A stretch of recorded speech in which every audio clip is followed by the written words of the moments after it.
차렷 경례. 안녕하십니까. 안녕하십니까.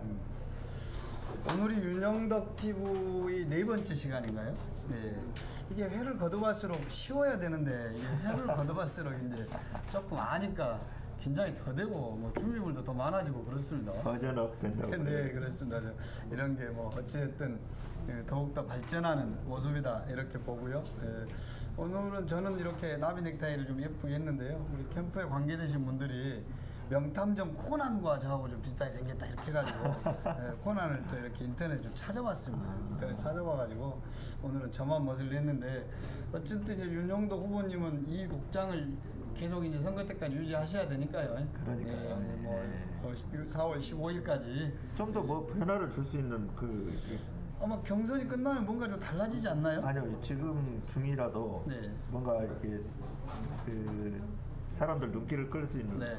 뭔가 혹시 생각나는 게 너무 많은 욕심을 내지 마시고요. 일단 후보자일 때까지는 그 후보자든 유권자들에게 가장 어필할 수 있는 이런 정도 하시고 뭐 혹시 필요하시면 5번째 방송 때 좋은 일 생기면 뭔가 또 이렇게 나비 넥타이라든가 아니면 뭐 가발이라든가 뭐 이렇게 해서 뭔가 우리가 유권자분들한테 신선함을 보일 수 있다면 또한 방법을 찾아보는 걸로 하고 오늘 혹시 뭐 기발한 제안 있으시면 시청자분들께 해주시면 이제 받으시는 걸로. 예전 저는 잘 모르겠는데 예전에 저희들끼리 그냥 이렇게 편하게 이야기를 하다가 뭡니까 토끼? 뭐 버튼을 누르면 귀가 한쪽에 올라갔다가 이렇게 내려가는 그 모자, 네 이렇게 하는 모자, 네네. 그걸 쓰고 싶으신가요? 그걸 쓰시고 싶으시다 하면 뭐 저희들이 어떤 방법으로든지 선거법 위반되지 않은 범위 내에서 다음 시간에는 한번 준비를 해보도록 하겠습니다. 그 후보님만 쓰셔야 됩니다. 굳이 뭐 저까지 쓰실 필요는 없죠. 네, 아무튼 네, 지금 생성된 UR을 여러분 SNS에 좀 올려주시고요. 또 여러 단톡방에 UR 코드를 복사해서 알려주시면 되겠습니다. 근데 이 UR을 복사해서 알리고 초대하는 시간을 너무 오래 가지면 지루하니까요. 저희들은 한 2군데 정도만 올리고 바로 방송을 시작하는 걸로 하고 또 캠프에 관계되신 분들께서는 UR을 여기저기 이렇게 올려주시면 되겠습니다. 지금 이제 지난해부터는 저희들이 딱 1시간 60분 정도가 적당하다고 보고 60분을 기획하고 있습니다. 그리고 오늘은 지금 처음으로 저녁 시간대를 잡았어요. 제가 이제 직장인이다 보니 퇴근하고 오느라고 그런 것도 있었지만 늘 저희들이 이제 6시 이전에 방송을 하다가 오늘은 이제 7시 저녁 시간에 한번 시도를 해보는 겁니다. 어차피 저희들 방송의 내용을 모두 다 여러분들이 숙지하시고 뭐 거기서 지식을 얻어가시는 것도 중요하지만 지금은 이제 더불어민주당 동남갑 총선 예비 후보들의 어떤 선거 방송이기 때문에 윤영덕이라는 사람이 누구인지 그리고 첫 해부터 말씀을 드렸지만 코로나 바이러스 전염병으로 인해서 대민 접촉의 선거운동을 많이 못하는 하지 않아야 되는 이런 한계를 좀 극복하기 위해서 준비된 방송이기 때문에 방송의 어떤 내용보다는 우리 윤영덕 후보나 윤영덕 캠프와 좀 더 가까워지는 이런 시간들을 좀 가져왔으면 좋겠습니다. 후보님 뭐 초대하실 때가 많으신가요? 아니요, 제 페북에라도 하나 올려놓으면 좋습니다. 혹시 네. 누가 보실지 그래야죠. 몰라서 네, 당연히 그래야 올려봤습니다. 됩니다. 네. 자, UR은 저나 윤영덕 후보님 그리고 윤영덕 선거 캠프에 SNS에 올려져 있으니까요. 거기서 복사를 해서 주변 분들을 좀 해주시기 바랍니다. 지금 거의 10명 가까이 들어오셨네요. 네, 잘 지내셨죠? 내일부터 본격적으로 윤영덕 TV를 시작해 보도록 하겠습니다. 자, 서두에 말씀드렸던 것처럼 지금은 이제 코로나19죠, 공식 명칭이. 네, 코로나19 때문에 그런 것 이후로 이제 저희들이 방송을 준비했는데요. 간단하게 코로나 현황 좀 이렇게 보면 어차피 이제 전 국민들께서 모두 언론과 또 이런 여러 매체를 통해서 소식들을 전하오시지만 무엇보다도 일단 기쁜 것은 광주가 우리 지역이 전남까지 포함하면 16번, 18번, 22번 환자였는데 일단 광주 지역으로 분리되는 16번 확진자와 18번 확진자 그리고 그를 접촉했던 458명의 격리됐던 분들이 전원 해제가 돼서 이제 일상생활로 돌아가셨다고 그래요. 그래서 너무나 반가운 일이고 아주 잘 됐다고 봅니다. 그리고 그때 보니까 어디죠? 저기 21세기 병원하고 소방학교인가요? 네. 소방학교에서 격리 생활을 하셨던 이런 분들께서 일상으로 돌아가셨다고 하는 아주 기쁜 소식이 있고, 또 하나는 이제 저희들과 자매 결연을 하고 있는 대구가 요즘 좀 심각해졌죠. 네, 그런 것 같습니다. 네. 대구가 지금 50명이 넘는 확진자가 나오고 있고, 뭐 특정 종교가 연루돼 있어서 구체적인 사례는 여러분들께서 언론을 통해서 보시면 되겠지만, 그 대구와 광주가 달빛 동맹의 자매 결연하고 그렇죠, 있지 않습니까? 그렇죠. 네. 그 저희 228 민주화 운동과 5.18 민주화 운동을 상호 이렇게 교차해서 방문하시고 이러는데, 일단 오늘 그 SNS 상으로 대구의 시민들에 대한 여러 가지 우려도 있었고, 또 지역 감정을 유발시킬 만한 그런 어떤 감정적 대응도 좀 있었는데요. 그 대구 시민들께서 다 들으실 수는 없겠으나 윤영도 후보님께서 우리 대구에 계시는 국민들께 한 말씀 해주시죠. 뭐 기본적으로 지금 그 코로나19 이 그 사태는 우리나라만의 문제도 아니고 일종의 지구적인 그런 위험 상황에 있다, 이렇게 평가가 되고 있기 때문에 모두가 다 경각심을 가지고 주의를 기울여야 될 그런 필요성이 있는데요. 특히 감염병의 문제 같은 경우에는 이 공간을 초월해서 이렇게 그 확산되는 것이기 때문에 우리 지역이 그동안 우려했던 것이 좀 진정되는 그런 국면에 접어들었지만, 또 이웃하고 있는 대구 경북 지역에서 확산세가 오늘 확진 환자만 하더라도 오전에 30명이었다가 오후에 50명이 넘는 그런 상황으로 변화되고 있기 때문에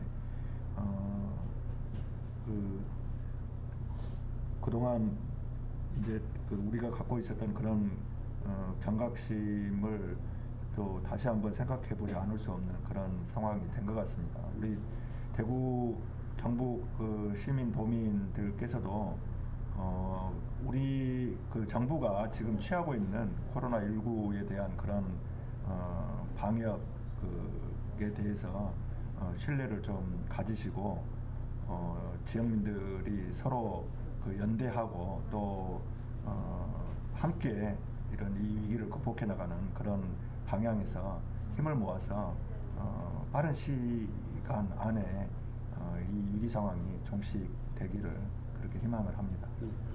사실은 지난주에는 그때까지 대구가 청정지역이었습니까? 그래서 지난주에는 그 대구 시민들께서 광주시에 마스크를 10,000개를 보내오셨어요. 그래가지고 그 소외계층과 부족한 곳에 쓰시라고 트럭으로 그걸 싣고 오셔가지고 저희들에게 전달을 하고 했던 그런 훈훈한 모습이 있었는데, 지금 대구는 급작하게 이렇게 저희들이 처음에 강주나 전남 지역에서 대처했던 방식과 또 다른 형식의 어쨌든 전파나 이런 게 좀 일어나고 있어서, 사실은 이제 이 정도는 거의 상당히 어려운 전쟁에 가까운, 전시에 가까운, 그래서 바이러스와의 전쟁이라는 말씀을 하시는 것처럼 우려가 매우 깊습니다.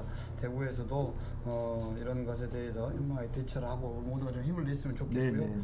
광주 지역 역시 마찬가지로 저희들이 그런 그 완치도 되고 퇴원도 하고 했지만, 여전히 광주시 재난안전대책본부를 본부장 시장님 중심으로 해서 대책본부를 그대로 운영하고 더욱 촘촘한 방역망을 구축해서 저희들이 이제 한 2주 정도 저희가 힘을 모았지 않습니까? 그래서 이게 도리어 새로운 국면으로 좀 전환되는 게 있으니 조금 더 힘을 내시고 힘내셔서 저희들이 다 같이 극복해 봤으면 좋겠습니다. 여전히 마스크 잘 쓰시고요, 손도 잘 씻으시고 또 이렇게 해서 이게 좀 조심을 해야 될 것 같아요. 이번 대구 사태를 보니까 이게 그런 집단으로 사람이 모이는 것들을 조금 하지 말자 이런 말씀들이 있었지 않습니까?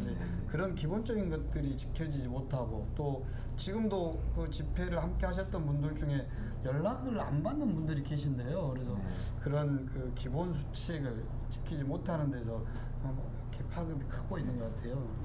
그런 거 좀 잘 보여왔으면 좋겠습니다. 자, 코로나 소식은 여러 매체를 통해서 또 진행되고, 저희들이 또 전문적이 아니기 때문에 너무 많은 말을 전하는 것은 옳지 않고요. 우리는 이제 오늘 선거 이야기로 좀 가서, 지금 경선 지역으로 돼가지고 언제 그랬죠? 이틀 됐나요? 네. 경선 발표. 어제 그 자정 가까이 그랬습니까? 돼서 네. 그 발표가 됐으니까요. 그러니까 그 이제 2차였었는데 아무튼 뭐 요즘 뭐 선거가 워낙 많으니까 다는 모르지만 우리 지역 그러니까 그 21대 총선 광주 동남갑 선거구의 2인 경선. 원래는 이제 세 분의 후보, 처음에 이제 네 분의 후보가 활동을 하시다가 한 분이 사퇴하시고 세 분의 후보가 경쟁을 하시다가 이걸 뭐라고 하죠? 컷오프라고 해야 됩니까? 뭐라고 해야 됩니까? 경선 지역 이게 어떻게 이게 된 거죠? 어떻게 발표가 되는 거고? 이게 그 아직 그 최종적인 절차는 그 남아 있습니다. 지금 그 경선에 참여하는 후보가 2인으로 발표가 됐지만 거기에서 탈락하신 그 후보께서 재심을 신청을 해놓은 상태라고 들었고요. 이제 그 재심에 대한 그 수용 여부가 이제 판가름 되면 아마 최고위원회 의결을 거쳐서 최종적으로 경선 후보가 이제 확정이 되는 거죠. 그래서 정확하게 표현하면 경선 후보 확정이라기보다는 경선 후보 발표. 그렇죠. 경선 지역으로 발표가 된 거네요. 더불어민주당으로부터.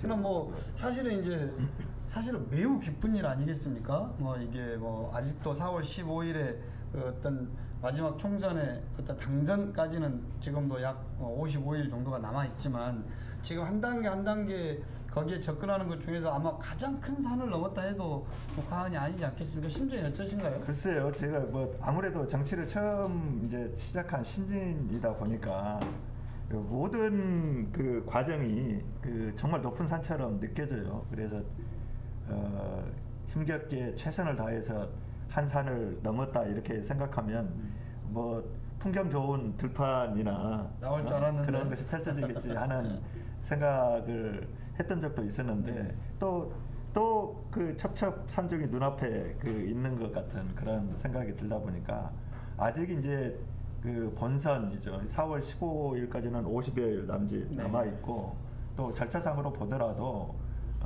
이제 아마 내일 정도의 최고위원회에서 최종 이제 경선 지역 그 경선 후보가 확정이 되고 난 뒤후에 이제 경선 운동 과정을 거치게 되고 그리고 경선 투표가 진행이 되지 않겠어요. 이제 어떻게 보면 그 경선을 거쳐서 더불어민주당의 최종 후보로 확정되는 때가 어떻게 보면 1차 관문을 통과하는 때 아닌가 하는 생각을 해봅니다.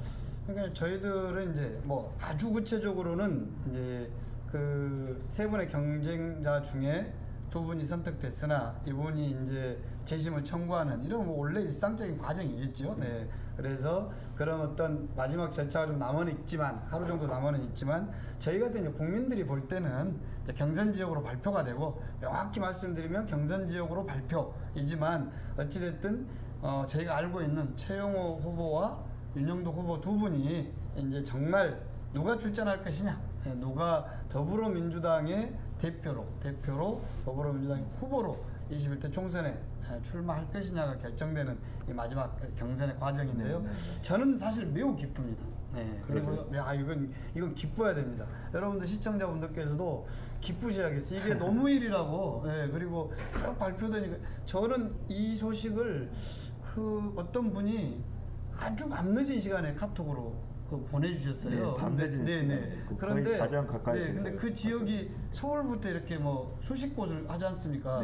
이게 첫 페이지 안 나오고 두 번째 페이지인가 나왔는데 손이 떨려가지고 못 넘기겠더라고요. 이게 분명히 이거 윤영도 남구 이야기인데 그 보내온 사람으로 봐서 못 들어버렸더라고요. 저도 정확하게 시간은 그 기억이 안 나는데 아주 밤늦은 시간이었을 것 같아요.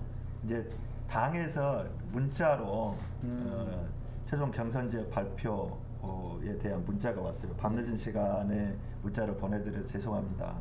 그 회의가 늦게 끝난 관계로 이제야 보내드립니다. 이렇게 하고 왔던데 저도 비슷했어요. 마찬가지로 그 이제 당 홈페이지를 링크를 해놨는데 거기 들어가서 보니까 첫 페이지부터 이렇게 올라가게 돼 있잖아요. 근데 저는 그 지역구를 먼저 찾아본 게 아니라 첫 페이지부터 그냥 내려가기 시작을 했었는데 저도 그랬어요. 저도 위에서부터 봤는데 좀 떨리고. 그 늦은 시간에 문자에 죄송합니다 그러면 답장하시지 그래서 아무리 늦어도 좋으니까 좋은 소식만 주시라고. 그게 휴대폰 이제 문자로 받을 수 있는 번호가 아니고 네, 네. 방 그 일반 전화였던 네. 것 같아요. 아무튼 매우 깊은 일이었고요. 이게 그렇습니다. 전국의 뭐 대부분에서 경선은 이루어지겠죠. 선거의 과정에 경선이 뭐 없겠습니까만은 저도 옆에서 좀 선거를 봐보니 그 많은 그런 지역의 동량들이 다 풍원의 꿈을 안고 출전을 하시지만 그 지역구의 2배수 안에 든다고 하는 것도 얼마나 영광스러운 일이고 또 좋은 일이겠습니까? 특히나 우리 윤영도 후보께서는 또 정치 신인이셔가지고 처음에는 이 사람이 여기서 그래 뭐 첫 출전이니 이름을 알리는 뭐 이런 여타의 말씀들이 있었지 않습니까? 네. 네. 그런 어떤 말씀들 물론 좋은 격려의 말씀이셨지만 그런 이야기들을 다 극복하고 지금 어찌 보면 최종 경선에 들어 있습니다. 물론 한두 가지의 절차상의 문제는 좀 남아 있지만 아무튼 다시 한번 축하드리고요. 우리 캠프 모두 축하의 박수 한번 보내주시기 바랍니다. 진짜 이 결과는 제가 생각해 보건데 몇 가지 생각을 갖게 해요. 첫 번째로는 많은 그 경쟁이라고 하는 것이 기본적으로 그렇지만 어떤 원했던 결과를 얻은 그런 사람이 있는 반면에 또 그렇지 못한 분들도 계시게 되니까 그런 측면에서 마냥 이렇게 내가 잘 됐다 그래서 이렇게 환호하고 그럴 수만은 없는 어떻게 보면 많은 분들이 윤영덕이라고 하는 사람을 보고 야 저래 가지고 그 험난한 정치의 길에서 과연 살아남을 수 있겠냐 이런 말씀을 하시지만 어쨌든 그런 안타까움이라고 하는 것이 생각될 수밖에 없다는 점이 있고요. 두 번째는 결국 정치 신인으로 출발해서 1년도 안 되는 그런 시간 동안 저 나름대로는 최선을 다해서 제가 부족한 것을 채워가고 또 제가 선택받아야 되는 그런 지역 주민들에게 한 분이라도 더 다가가서 말씀을 듣고 뭐 그러는 노력을 기울여 왔지만 이 과정에서 함께 마음 모아주고 또 성원해주고 격려해주는 그런 분들이 없었다고 하면 이 결과가 나오지 못했을 것이다 하는 생각에서 어떻게 보면 저도 뭐 더할 나위 없이 기쁘긴 하지만 또 같이 했던 우리 캠프 가족들 그리고 또 저를 지지하고 성원해 주셨던 분들 이분들과 함께 그런 어떤 기쁨을 좀 나누고 싶은 그런 마음도 있습니다. 제가 다음 날 이제 SNS에 감사의 글과 앞으로 어떻게 하겠다는 내용을 SNS에 올리셨지 않습니까? 윤영도 후보님도 올리셨고 또 최영우 후보님도 올리셨어요. 그래서 윤영도 후보님께서는 아주 그냥 장문에 본인의 후보의 심정이 다 느껴지는 요즘 뭐 선거 때니까 뭐 글 여러 가지 글들이 나오지요. 그런데 제가 촘촘히 보니까 윤영도 후보님의 이 경선 지역 발표에 대한 본인의 심정을 쭉 이렇게 써 오신 거 제가 읽어봤어요. 그리고 이제 이전에 이정희 전 감사님께서 중도에 이렇게 종료하셨을 때도 그때도 위로와 그리고 또 감사의 말씀을 전했지 않습니까?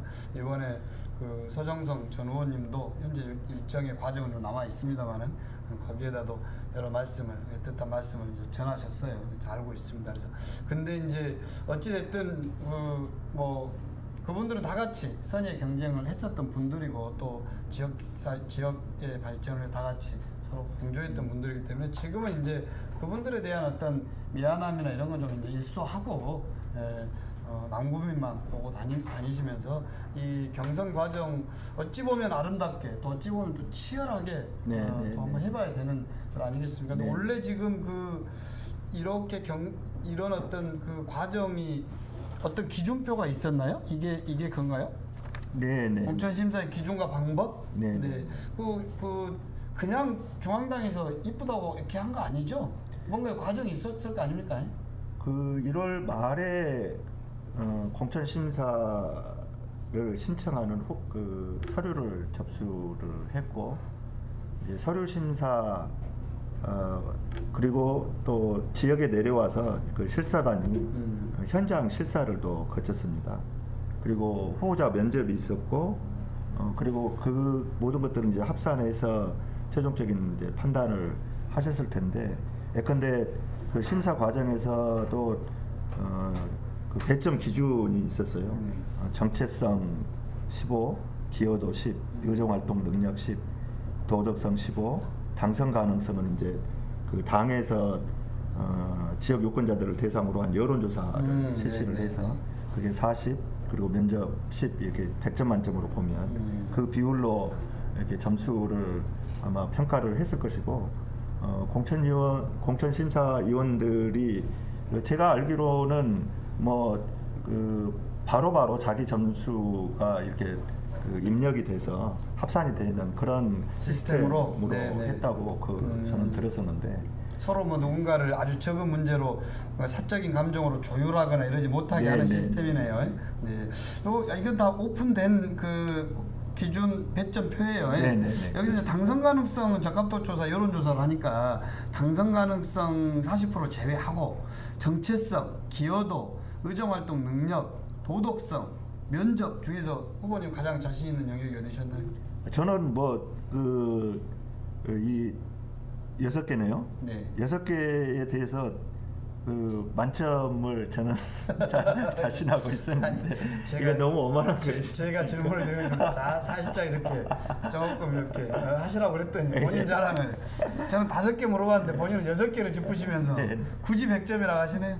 이것은 이게 보면 이런 것은 그 조금 저도 자신이 있었던 부분이에요. 정체성은 아무래도 이제 제가 당에 가입한 지가 얼마 되지는 않았지만 그 더불어민주당이 갖고 있는 당헌, 당규, 정강 정책 이런 것에 비추어 봤을 때 제가 그 당에 가입하지 않았을 때 저 활동도 그것과 크게 다르지 않은 그런 제가 방향성 봐도, 하에 있었다고 네, 보고. 물론 이제 뭐 기여도나 의정활동 능력 뭐 이건 아직 검증되지는 않았지 않습니까? 이제 의정활동 하는 건데, 능력은 네. 그 의정활동 계획서로 평가를 하죠. 계획서를 냈어요. 네. 서류로. 기여도는 아마 당 발전이나 또는 그 각종 선거에서 기여도일 텐데, 제가 문재인 대통령 그 후보 시절에 2007년 대선 때죠. 경선 캠프부터 참여를 해서 특히 지역 공약 개발을 담당하고 또 그걸 홍보하는 그런 역할을 했기 때문에 나름대로 저도 그 문재인 정부 출범을 위해서 작지만 공헌을 했다, 이런 생각을 가지고 있고.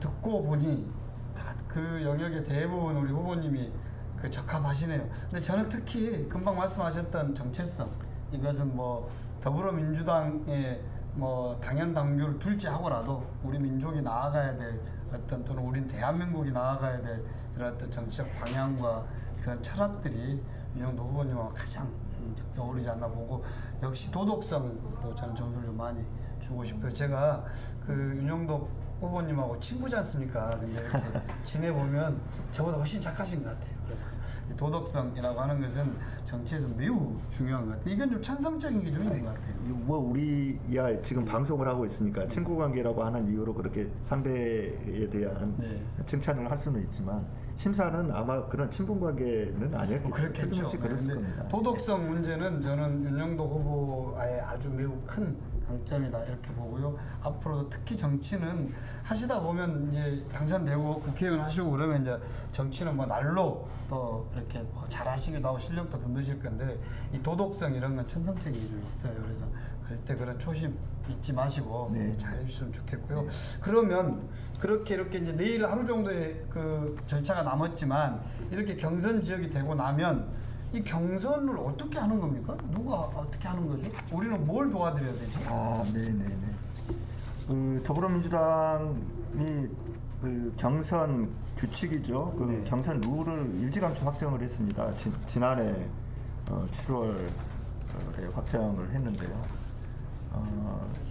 정당이 기본적으로는 당원 책임성이라고 하는 그 일종의 그 방식으로 운영이 되는 것이 옳다고 생각이 되는데, 이제 그런 측면에서 당비를 내신 분들. 정기적으로 내는 당원들을 관리 당원이라고 그럽니다.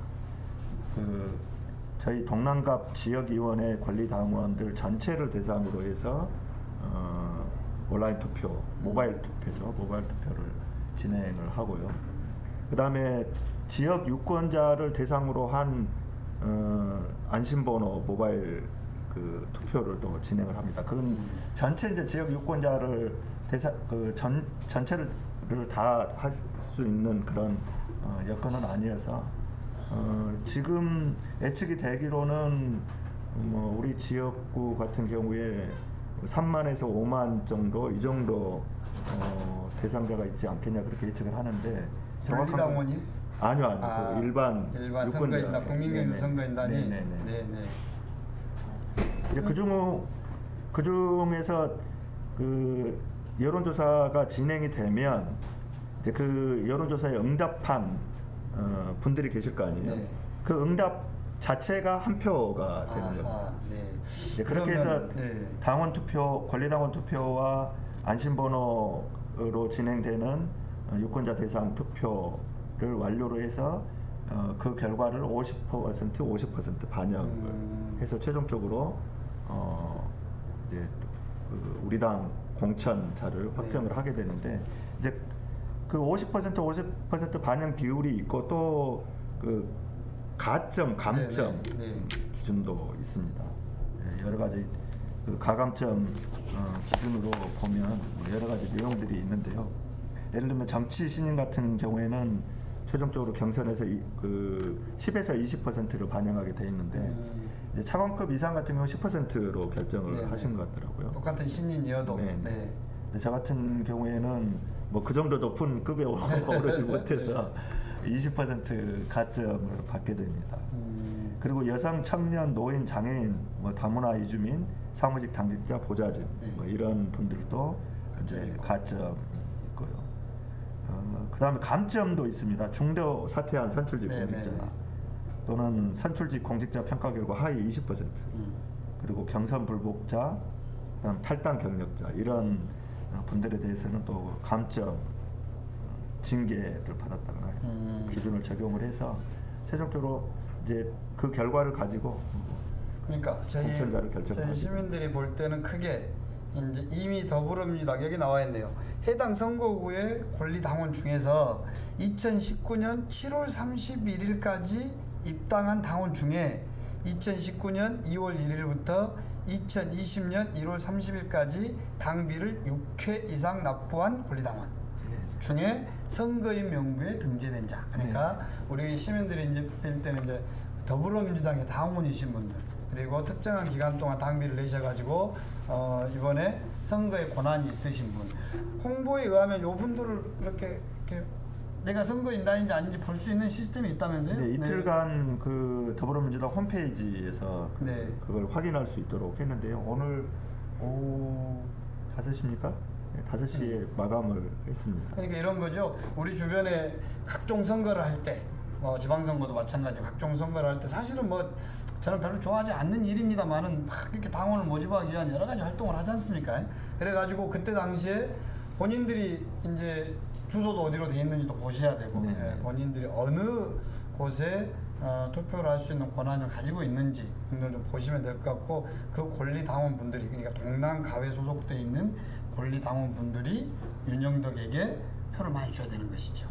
그래서 여러분들도 주변에 누가 권리당원이신지도 좀 이렇게 알아보시고 또 권리당원이신 분들은 우리 윤영덕 후보를 좀 지지해 주시고 그런 부탁 말씀 좀 드리고요. 두 번째 또 한 그룹은 여기서는 안심번호 선거인단이라고 하는데 저희들이 이제 그냥 볼 때는 뭐 국민경선 선거인단 이렇게 해도 되고 그냥 시민 선거인단 이렇게 표현해도 상관없는데 이분들은 이 남구 또는 남구에 사시는 이런 분들이 어떤 안심번호 이동통신사에서 제공받은 해당 선거구의 전체 안심번호를 대상으로 전화를 해가지고 ARS 응답 공모에 참여한 예를 들면 이런 뭐 몇 가지가 있습니다. 아무튼 이것은 이제 현재 당원이 아니시더라도 시민들께서 여기에 이제 참여할 수 있는 기회가 있는 거죠. 그래서 이것은 그냥 많이 알리는 방법이 제일이겠죠. 많이 이 방법에 대해서요? 아니요. 윤영덕에 대해서. 예. 많이 알리는 것도 방법이고 네. 또 저에 대한 애정을 듬뿍 보내주실 네. 적극적인 어떤 그 지지자분들을 제가 이게 확보하는 거 그것도 상당히 중요한 문제입니다.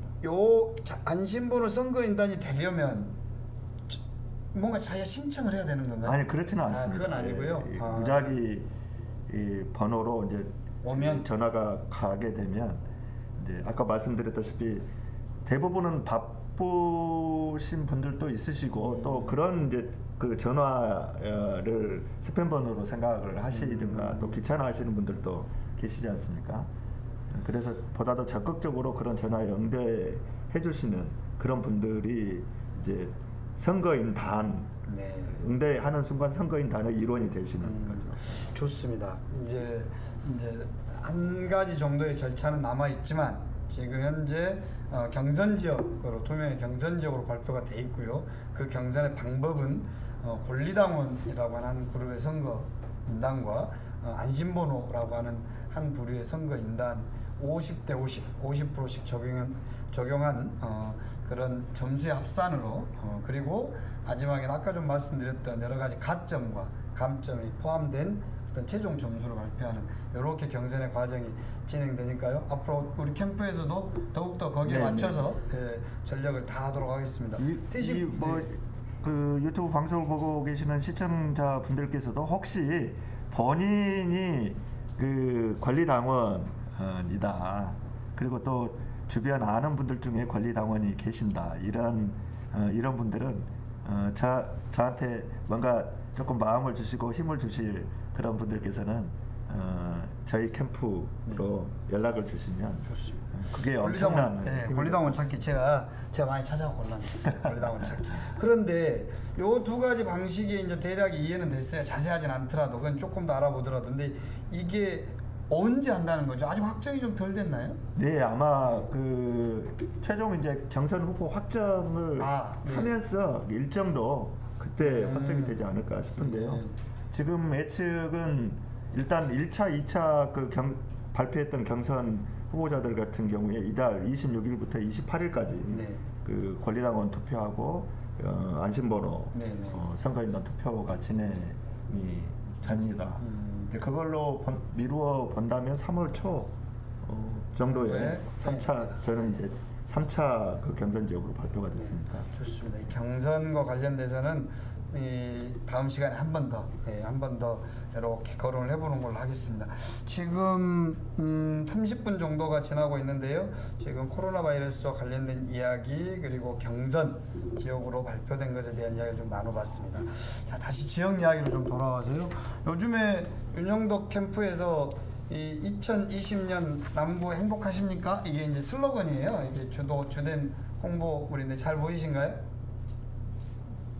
잘 보이신가요? 네, 좋습니다. 이 홍보물인데 2020년 남구 행복하십니까? 라는 주제로 이제 말씀을 좀 나눠보도록 하겠습니다. 자, 뭐 사실 정치 이야기를 좀 했어야 되는데 우선 남구 이야기를 먼저 좀 할까요? 지금 남구에 체육시설, 문화시설 이런 것들이 지난번 한번 우리 공약 한번 할 때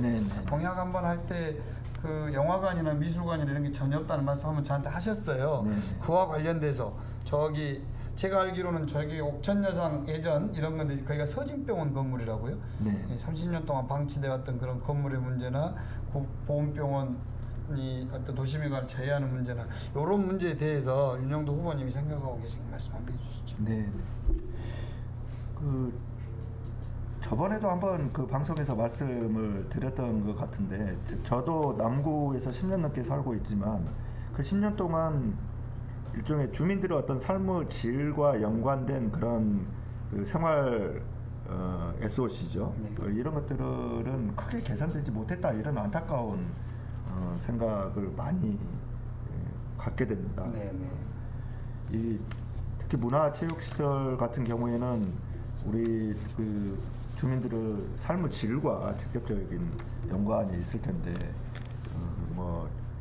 마음껏 뛰놀 수 있는 공차는 축구장이 없다거나 영화관도 다른 구에 가야만 영화를 볼 수 있다거나 심지어 미술관도 없는 이런 상황은 좀 시급히 개선의 그 방법을 찾아봐야 되는 그런 문제라고 생각이 들고요. 또 서진병원이나 구보훈병원 같은 경우 오랫동안 이렇게 방치돼서 도시비관을 했을뿐만 아니라 사실은 안전의 문제에도 위협 요인이 되고 있거든요. 그런 측면에서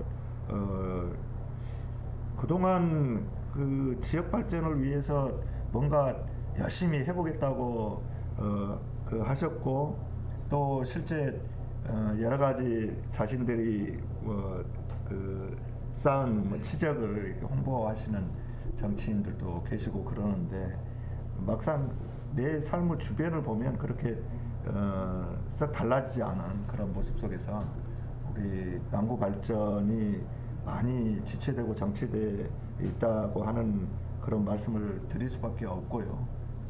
그것이 이제는 뭔가 정말 이게 우리 국민들의 삶의 질을 바꾸는 그런 새로운 변화 이런 것들이 필요하다 이것을 좀 말씀드리고 싶습니다. 네, 좋습니다. 금방 말씀하실 때 제가 좀 고개를 숙이고 있는 거 보셨나요? 느끼셨나요? 제가 이 종이를 한 장만 넘겨야 되는데 종이를 2장 넘겨버려가지고 느닷없는 질문을 하니까 후보가 좀 당황도 하신 것 같고 저도 혹시 좀 빠진 것 같다 싶어서 이렇게 죄송합니다. 아무튼 지금 남구에 관련된 이제 현안 사업에 대해서 이야기를 하고 있는 건데요. 네, 그 남구의 재정 자립도가 남구 지역의 높은 교육 수준이나 어떤 소득 수준에 비해서 5개 구 중에서 그렇게 이렇게 높지 못한 것 같아요. 네. 역대 남구를 책임졌던 그 정치인분들에게 뭐 이 탓을 돌릴 수는 없지만 그 지방세 확충을 위한 노력과 비전 뭐 이런 내용들로도 재정 자립도 이야기를 하시는 건가요? 남구의 재정 자립도? 네. 이 이야기는 뭐죠? 결국 재정 자립도가 그 높은가 낮은가 하는 것은 우리 구 자체적으로 이렇게 활용할 수 있는 그런 예산이 많은가 적은가 하는 아주 단순하게 본다면 그런 것과 연관되어 있다고 할 수가 있습니다. 우리 그 남구 재정 자립도가 낮게 되면 결국 시나 또는 중앙 정부에 재정을 의존하는 그런 상황이 되기 때문에 주민들이 실제적으로 필요한 그런 일들을 해나가는데 여러 가지 제약들이 따를 수밖에 없죠.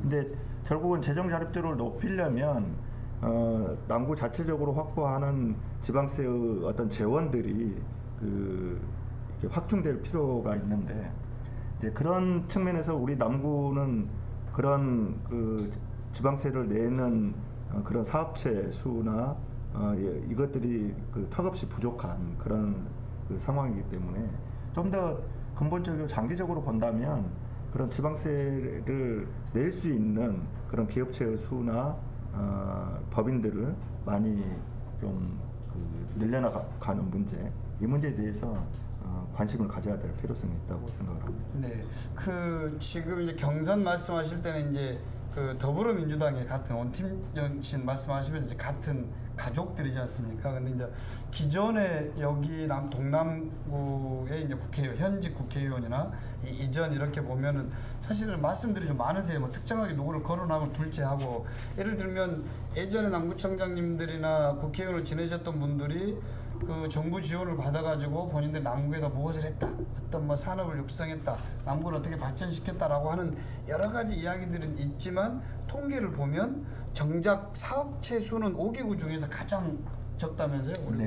그리고 광주광역시 4기 지역사회 보장 계획 이런 것들을 보면 여러 가지 통계들이 나오는데 이것을 뭐 이런 단순한 통계의 문제가 아니라 사실은 그 꼭지점에 정치의 문제도 같이 있었던 거 아닐까요?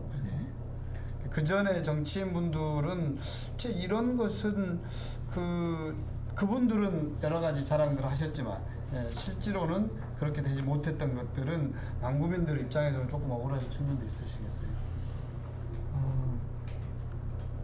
아무래도 이제 그동안 우리가 지켜봤던 우리 지역 정치, 광주 정치, 넓게 보면 광주 정치고 우리 남구 정치도 특정한 당의 그 어떤 텃밭이라고 하는 그런 인식이 상당히 강했기 때문에 지역 현안에 대한 뭐 관심들은 가지셨지만 그것이 실제 주민들의 어떤 삶의 질을 변화시키는데 얼마만큼 유용한 것인가를 면밀히 이렇게 따져보면서 그 예산의 문제나 또는 그 지역 발전을 위한 어떤 계획들의 문제 이런 것들을 생각을 하셨어야 될 텐데 그런 것이 좀 많이 부족하지 않았나 하는 생각을 해보는 거죠. 저희가 이제 각 남구를 교육도시라고 하면서도 실제로 그 학부형들의 단순한 교육열이 높은 문제로 교육도시가 될 수는 없는 거지 않습니까? 근데 교육도시라고 하는 문제도 사실은 그 색깔이나 내용적 측면에서 조금 애매한 게 있고요.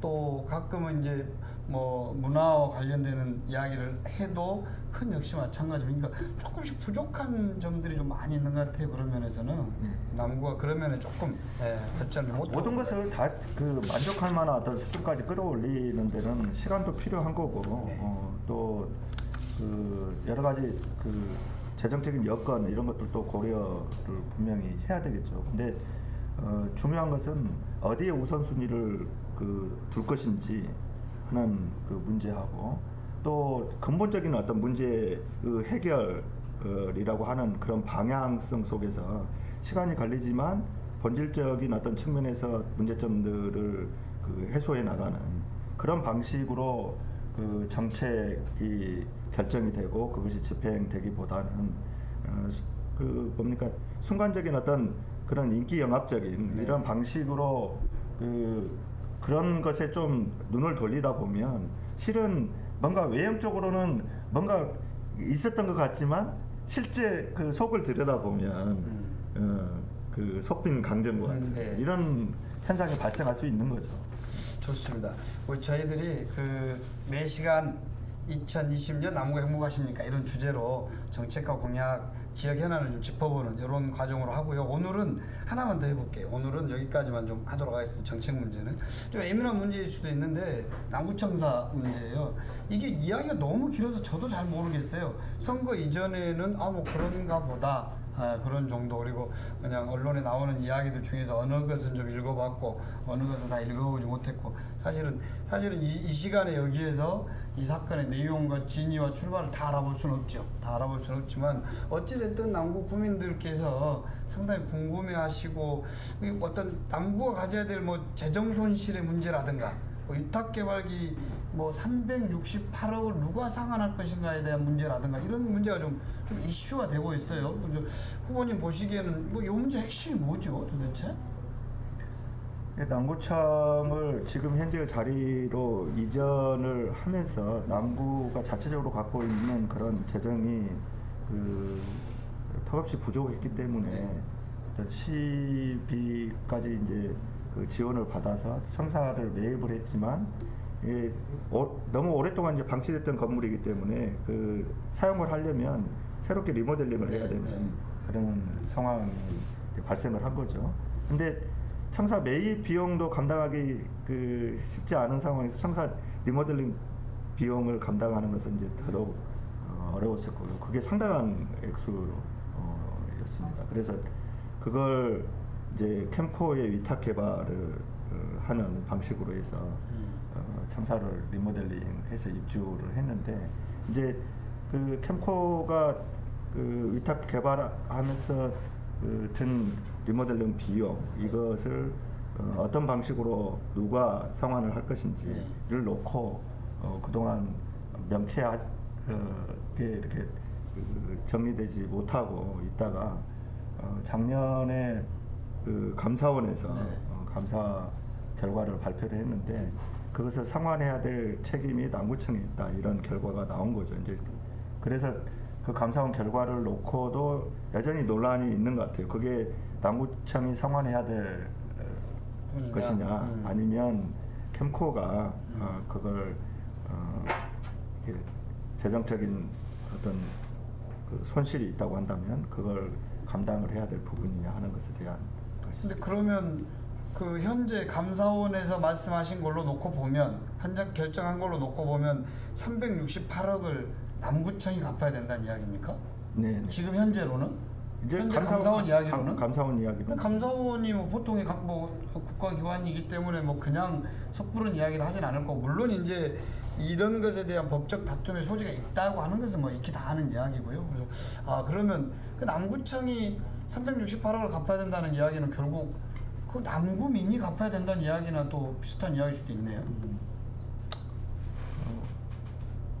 그렇게 볼 수밖에 없죠. 예. 이 문제는 뭐 쉬쉬할 수는 없겠네요. 뭐 오늘 다 여기서 이야기할 수는 없지만 쉬쉬할 문제가 아닌데요. 저도 좀 면밀하게 그 검토를 좀 해볼 생각이고요. 지금까지도 계속 이제 이 문제에 대해서 좀 관심을 가지고 여러 가지 검토를 진행을 했는데, 이제 좀 더 이제 더 살펴봐야 될 그런 내용들이 있는 것 같습니다. 그래서 그런 부분에 대해서는 아마 이후에 지역 정치인이나 남구청 이제 그 공직자들이 머리를 맞대고 해법을 아마 좀 찾아야 되는 그런 그래야겠네. 중요한 뭐, 문제가 될 것 같습니다. 그 전에 일했던 사람들을 탓하자고 하는 것도 아니고, 또 이것은 뭐 현재 선거의 이슈를 만들어서 뭘 이용하겠다는 것도 아니지만, 저희가 볼 때는 남구의 상당히 중요한 이익이 중에 하나예요. 예, 남구 발전 앞으로 이전도 마찬가지고 앞으로도 남구에서 반드시 한 번 정도 짚어져야 될 이야기고, 만약에 법적인 다툼이 잘 해결돼서 남구에 매우 긍정적인 결론이 나면 좋겠지만, 지금 현재의 모습처럼 368억이라고 하는 것을 남구청이 갚아야 된다라고 하는 결론에 이르른다면 앞으로 닥칠 남구의 아주 큰 문제, 상당히 큰 문제가 되는 거잖아요. 그래서 이거는 그 지역사회가 또 남구에 그런 관계되어 있는 이런 어떤 그 책임자들이, 그런 책임자들이 여기에 대해서 토론도 하고 방법도 만들고, 그리고 책임 있는 자세를 좀 취해야 될 것 같아요. 네. 뭐 오늘 여기서 다 다뤄보지 못하겠지만, 그 문제는 또 지역 이슈가 될 수도 있으니까요. 차후에 좀 해보는 걸로 하고, 자, 다시 그 전체 선거 이야기로 좀 가봤으면 좋겠어요. 제가 요즘에 TV를 안 보거든요. TV를 없애버렸어요. 저도 뭐 요새는 텔레비전 볼 시간이 거의 후보님 이제 바쁘셔서 그렇고, 근데 후보님은 이제 매일같이 지역민들하고 말씀도 나누시고 이제 정치적인 대화도 많이 하시지 않습니까? 근데 제가 요즘에 TV를 안 봐버리니까 제일 헷갈린 게 뭐냐, 지금 현재 당이 더불어민주당하고 그 민중당과 정의당을 제외하고 나머지 당은 제가 잘 모르겠어요. 나머지 당을 지금 그러니까 바른미래당과 대한신당과 민주평화당은 합당을 했나요? 저도 그 사실 지금 현재 시점에서 이 당들의 운명이 어떻게 됐는지 저도 좀 검색을 해봐야 되겠네요. 이분들은 뭔가를 하셨는데 아마 당명이 안 나와버렸죠. 통합을 추진하고 있는 것 같습니다. 지금 당명 못 정했죠. 아무튼 뭐 그런 것 같고, 그 다음에 그 안철수 대표 오셔가지고 당 만든 것도 오늘 결정이 났다는 이야기도 있고 아니다는 이야기도 있고, 대신 국민의당으로 결정이 났습니까? 안철수 신당 이렇게는 안 되고, 안철수 신당 안 되고, 네네. 국민당 하려도 안 되고, 국민의당으로. 네. 아하, 그래도 이름을 받으셨네. 그리고 그래도 미래통합당은 그 보수정당 통합이죠? 미래통합당 빨간색. 네, 오늘 제가 넥타이를 핑크예요? 핑크. 아무튼 알겠습니다. 이런 여든 야든 보수 정당들의 이런 그 선거를 50여일, 60여일 정도 남겨놓은 상태에서의 어떤 이합집산, 이런 문제가 제가 볼 땐 그렇게 국민 시각에서 볼 때는 좋아 보이진 않는데, 그런 정치는 어떻게 생각하십니까? 정치적 상황의 변화에 따라서 정당이 자기 변화를 모색하는 거, 이것은 일견 뭐 당연한 것일 수도 있을 텐데, 방금 사회자께서 말씀하신 대로 이러한 상황들이 역대 선거를 앞두고 반복적으로 이렇게 계속되었다고 하는 그런 점이 여전히 안타까운 것 같아요.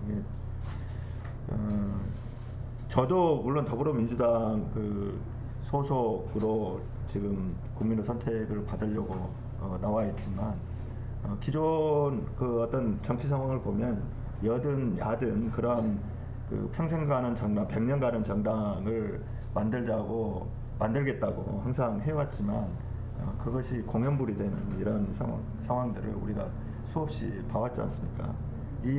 지금 현재 추진되고 있는 그 보수당 그 야당들의 이렇게 이합 집산 이런 것도 정당이 기본적으로 정치적인 신념과 소신 그런 것에 따라서 이렇게 정당이 결성되고 또 그 후보자들의 아니 유권자들의 선택을 받게 되는 건데 지금 이 상황이 그 정치적 어떤 신념과 네. 결사를 하는 분들의 소신에 의한 결과라고 도저히 볼 수는 없는 것 같아요. 예. 사실은 누구도 신뢰하지 않아요. 사실은 본인들의 이제 기득권 그리고 이제 본인들의 어떤 그 본인들의 이익을 위해서 그리고 그래도 중앙에서 이루어지고 그러는데요.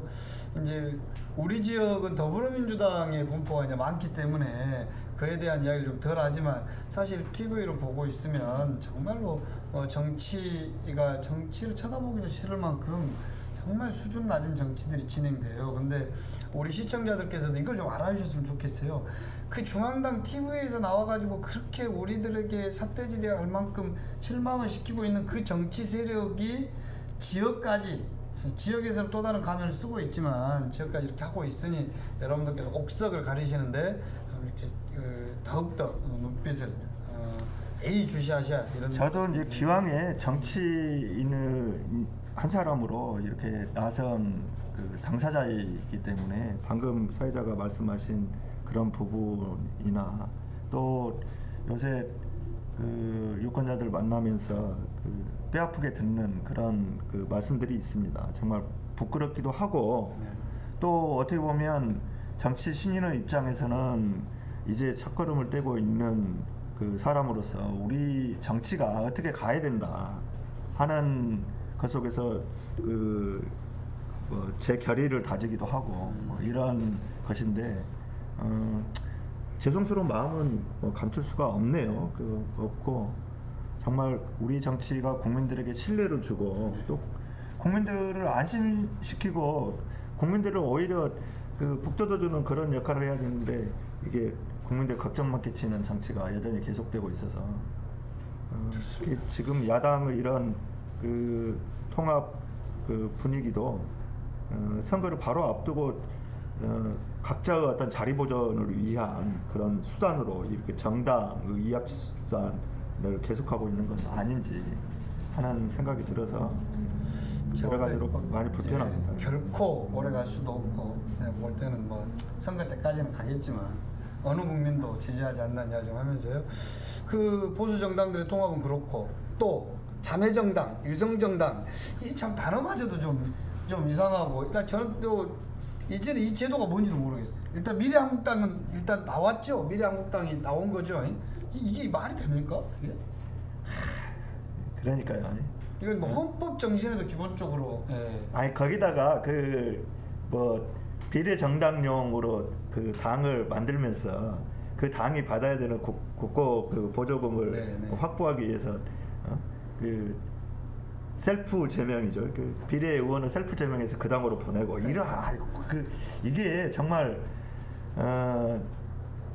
복잡해서 그렇지 선거 제도도 바뀌었고 왜 그 미래한국당이라고 하는 그런 당이 이렇게 출현하게 됐는가 그 과정이 좀 복잡하게 설명해야 되는 부분이 있어서 있기는 하지만 어쨌든 애들 볼까 애들이 알까 좀 걱정입니다. 처음에는 이게 뭐 설마 이런 게 실제로 일어나겠어? 라고 생각했는데 그런 게 지금도 진행되고 있다고 하는 것이 정말 대한민국의 슬픔인데요. 이런 것은 이제 국민들께서 본선이 치러지고 하는 과정에 저희들은 이제 지금은 이제 당내 경선 과정이니까 그렇더라도 총선 본선에 우리가 이제 출전을 하게 되면은 이런 어떤 명확한 대한민국에 나아갈 방향을 좀 명확히 좀 제시하고 또 국민들께서도 현명한 판단을 하실 걸로 보고요. 또 최근에는 그 미래통합당이나 이런 데서 또 문재인 대통령을 뭐 선거법으로 고발하고 막 이런 일이 있었다면서요. 근데 그런 것이 물론 뭐 구체적인 내용을 떠나서 그 근거 없는 현 정국의 대통령의 인기가 높으니 대통령을 어떻게 좀 잡아서 본인들이 거리를 만들려고 하는 이런 문제들인데 이 문제들은 대체로 어떤 일들이었나요? 예, 지금 진행되고 있는 상황은 그 울산 시장 네네. 선거에 그 청와대가 개입했다고 하는 이런 그 논란을 가지고 대통령을 고발을 한 건데요. 글쎄요, 촛불 광장에서 터져 나왔던 그런 시대적 개혁 과제를 흔들림 없이 추진해 보고자 했던 문재인 대통령 그 국정 운영 그 발목을 잡는 것도 모자라서 이러저러한 추측성 억측들을 가지고 대통령까지 고발하는 이런 그 상황을 보면 참 오늘은 무슨 뭐 타는 이야기도 좀 나오는 것 같고 아무튼 막 단어를 그냥 막 던져버리니까요. 네, 참 이 사람들은 뭔가요 지금 큰 좀 결단을 했어요. 품격 있는 정치가 필요한 것 같아요. 정말 뭐 애들 뭡니까 골목길에서 서로 뭐 싸우듯이 그런 일종의 이 보고 있으면 그렇다고 제 골목길에서 많이 싸웠다는 것은 아닙니다. 네. 골목 정치를 보고 있는 듯한 이런 그 한심한 실소를 금할 수가 없는데 정말 우리나라가 어떤 나라입니까? 그 어려운 그 역사적 과정 속에서 튼튼하게 우리 주권을 지키기 위해서 온갖 그 고난을 무릅쓰고 여기까지 왔고 또 세계 10대 경제 강국으로 부상하기 위해서 국민들을 허리띠 졸라매고 왔고 또 민주주의를 위해서 온갖 희생을 무릅쓰면서 세계적인 어떤 민주주의 그 모델들을 만들어 온 그런 나라인데 이런 나라에서 그 국민들을 대표한다고 하는 정치인들 특히 보수 정당의 이런 그 모양새가 완전히 국격을 무너뜨려도 너무 무너뜨리고 있는 것이 아닌가 하는 생각입니다. 이제 아시는 바와 같이 이 전체 우리 선거의 주된 것은 이번에 더불어민주당의 성공이 곧 문재인 정부의 안정적 국정 운영을 뒷받침하고 저희들이 시대적 과제로 거론되고 있는 사법개혁의 문제나 정치개혁의 문제 그리고 소득 재분배의 문제 또 요즘 또 선거 때문에 이슈가 못 되고 있는 남북관계를 개선하는 이런 식의 4개 5개의 아주 중요한 과제들이 굴러가고 있는데 여기 이 국정을 발목을 잡고 흔들려고 하는 세력과 이 정부의 이런 국정과제를 실현해서 이 정부가 성공으로 가야 되는 이런 어떤 버팀목이 돼야 되는 어떤 양 진영의 중요한 선거 아니겠습니까? 그래서 우리가 이 과정에 지금 현재 당내 경선 때문에 저희들이 집중을 못하고 있지만 이런 중요한 지점에 선거인 걸로 보고 또 거기에 가장 최적임자가 우리 동남갑에서는 윤영덕 후보님이다라고 저희들은 생각하고 있는데요. 오늘 약속한 시간이 다 돼가고 있으니 윤영덕 후보님께서 오늘 방송의 마무리 말씀과 또 지금 오늘 금방 못된 사람들이 대통령을 고발하거나 탄핵이란 단어들을 꺼내거나 이런 것들 이 시대에서 지금 문재인 정부의 성공을 위한 우리들의 각오나 또 시민들께 드리는 말씀 마무리 말씀 한번 해주시죠. 오늘은 전체적으로 1시간 동안의 방송이 상당히 무거웠던 것 같아요. 이재식 처장님도 진행을 오늘은 무겁겠습니까? 좀 무겁게 떨렸나 봅니다. 그래서 다루는 주제들이 처음부터 이 코로나가 19 문제가 대구 경북 지역을 중심으로 해서 확산되는 그런 안타까운 상황으로부터 아마 시작되다 보니까 대체적으로 조금 재미있게 진행하기 위한 이 오프닝 테마를 잘못 잡지 않았나 하는 생각도 드는데요. 저는 갈수록 재밌어지려고 노력을 하는데 이게 방송이 잘 도와주지 않는 것 같습니다. 오늘 어떻게 잘 보셨습니까? 어제 그제 이제 저희 지역구가 저를 포함해서 2인 경선 지역구로 발표가 된 이후에 당원들과 또 지역민들의 최종적인 선택을 받아서 더불어민주당 자랑스러운 그런 후보로 본선에서 정말 문재인 정부 성공 그리고 더불어민주당 정권의 재창출이라고 하는 이런 막중한 과제를 실현하기 위한 일종의 전사가 한번 되고 싶다 그런 욕심을 더 단단하게 가지게 됐습니다. 여러분들께서 함께 해주시는 만큼 윤영덕이라고 하는 신인 정치인이 더 야무진 그런 정치인이 될 것이라고 저도 믿고 있고 또 그렇게 시청자 여러분께 호소드리고 싶은데요. 지금 자꾸 뭐 여러 가지 어려운 그 상황 속에서 사람을 바꿔야 정치도 바꿀 수 있고 또 사람을 바꿔야 제대로 된 그런 나라 또 나라다운 나라 이런 것을 만드는 우리 광주 역할도 또 더 강화할 수 있다 이런 생각을 하면서 여러 가지 그 부족한 점 채우면서 굳건하게 달려가려고 하는 저 윤영덕에게 보다 많은 지지와 성원을 보내주시기를 청드리겠습니다. 감사합니다. 자, 윤영덕 TV 네 번째 시간 가져봤는데요. 확정은 아니지만 경선 지역으로 발표된 것에 대한 감사의 마음과 앞으로의 화이팅을 좀 다짐해봤고요. 또 행복한 남구 프로젝트 실현을 위한 여러 가지 이야기를 좀 해봤습니다.